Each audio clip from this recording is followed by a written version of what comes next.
মুনাফিকদের কাছে সবচেয়ে ভারী নামাজ হচ্ছে ফজরের নামাজ আর ঈশার নামাজ।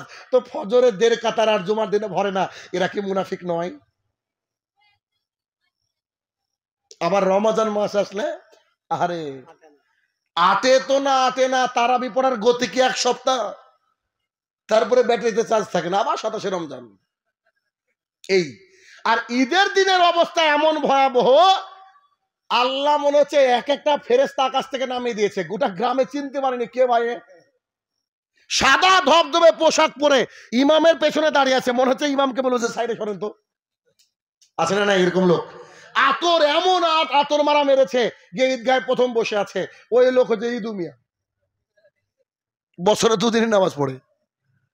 আর কিছু আছে শুকুর আলী, এই যে জুমার দিনে পড়ে। আর কিছু আছে রমজান আলী, রমজান মাস আসলে ওদের গতি একবারে মারাত্মক গতি হয়ে যায় সলাতের, কিন্তু রমাদান আসলে নামাজের গতি কি হয়ে যায়, উপরের দিকে উঠে যায়। আর ঠিক যেদিন ঈদের দিন আসরে কেউ নাই, ইমাম আর মুয়াজ্জিন, সবাই ব্যস্ত। ঈদের দিন হয় কি হয় না?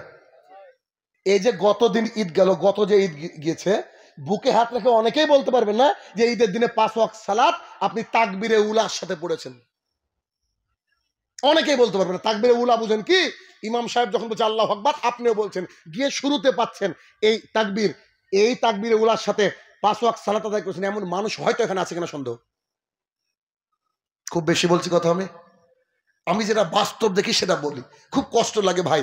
দেখেন, গোটা পৃথিবীর সমস্ত কাজ ভেসে যাক, আমার প্রথম কাজ হচ্ছে আল্লাহর ডাকে সাড়া দিতে হবে, আল্লাহর ডাকে সাড়া দিতে হবে। সৌদি আরবের বুকে আমি কাজ করছি, কম্পিউটারে বসে কাজ করছি।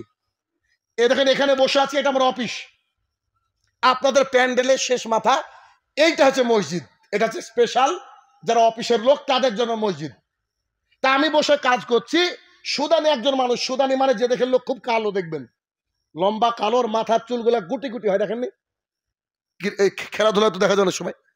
তো ওনার নাম হচ্ছে ফাতে আব্দুল্লাহ। তো উনি যেই আজান হয়েছে, আজানের মিনিমাম 15-20 মিনিট পর নামাজ হয়। তা আমার ঘরে গিয়ে বলছি আল্লাহ তাল চল মসজিদে। তা আমি ওকে বলছি হাবিবি শাহ সবর, আমি যে বন্ধু একটু দাঁড়া না রে, এতটুকু বলেছি বাক্য, বন্ধু একটু দাঁড়া। আমাকে কি বলছে জানেন? মাশাআল্লাহ ফি শুকুল মা ফি মুশকিলা আলহিন মালাকুল মত ইগি বাদেন আনতা কালাম হুয়া সোয়া সোয়া আর ফি শুকুল সবর। উনি আমাকে বলছেন যে মাশাআল্লাহ কাজ চালা, ভালোই তো কাজ করছিস, এখন যদি তোর কাছে মৃত্যুর ফেরেশতা আসে, তুই মৃত্যুর ফেরেশতাকে বলে একটু দাঁড়াতো ভাই, কাজ করছি। সত্যি আমার খুব কষ্ট লাগলো কথাটা, আসলে তো তাই। মালাকুল মত যে কোনো মুহূর্তে আসতে পারে, আমরা তো ভুল করছি। আমি কম্পিউটার কন্ট্রোল এস মেরে উঠে পড়লাম।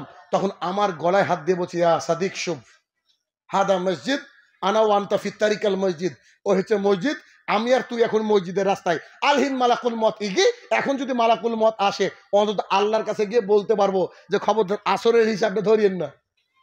কেন? উই আর অন দা কি মাস্ক, আমরা এখন মসজিদের রাস্তায় আসি, এখনো পৌঁছাতে পারিনি। কিন্তু আমি যদি, তুই যদি কাজ করিস, কাজ করার সময় যদি মালাকুল মত আসে, আল্লাহর কাছে গিয়ে কি জবাব দিয়ে আমি কাজ করছিলাম? সত্যি মাথা ঘুরে গেল এই কথাটা শুনে। এই জন্য সৌদি আরবের কোনো মানুষকে আমি দেখিনি, হয়তো অনেক মানুষের নামাজ হয় না, আমি দেখেছি সৌদি আরবে একবারে মানুষের মানে ম্যানেজারের ভয়ে নামাজ পড়ে এমন লোকও আছে, খালি রুকু সেজদা করছে, কোনো তসবিহ তাহলিল নাই। শয়তানও আছে এরকম, কারণ আবু জাহেলের বাড়ি তো আর আপনার এই কুঠিতে না, জানা মক্কায়, তাহলে বুঝে নিতে হবে যে ওখানেও শয়তান আছে। কিন্তু সলাতের সময় কোন রকমের কোনো গাফিলতি নাই। মুনাফিকরাও নামাজ পড়ে সৌদির, আর আমাদের দেশের নিজেকে খাঁটি মুসল্লি মনে করা, খাঁটি মুসলমান মনে করা, ও হচ্ছে ঈদু মিয়া, ও হচ্ছে রমজান আলী, ও হচ্ছে শুকুর আলী, ঠিক না? এসব লোকের সামনেই আপনি টিকতে পারবেন না, এরা মাচান গরম করা মানুষ। 2 দিন নামাজ পড়তে কি কত কত ফতোয়া দেয় দেখো না, এ কথা বলবে। ও চাইবে ওর বউটা, ওর মেয়েটা পঞ্চায়েতের ষাঁড়ের মতো রাস্তায় ঘুরে বেড়াক, মানুষ জেনা করুক, ও চাইবে, মডার্ন মানুষ না। ও নিজেকে মডার্ন মনে করে, অথচ আল্লাহ সুবহানাহু ওয়া তাআলার দরবারে যে 5 ওয়াক্ত সালাত আদায় করতে হবে এটা নাই। এই জন্য দেখবেন বেশিরভাগ মানুষই বিনয়ী নয়। কেন? আল্লাহ সুবহানাহু ওয়া তাআলা সূরা আনকাবুতের 45 নম্বর আয়াতে বলছেন, আকিমিস সালাহ, তোমরা সালাত কায়েম করো, ইন্না সালাতা তানহা আনিল ফাহশাই ওয়াল মুনকার, নিশ্চয়ই সালাত এমন একটা মহা ঔষধ তোমাকে নোংরামি, অশ্লীলতা, বেহাপনা থেকে দূরে রাখবে।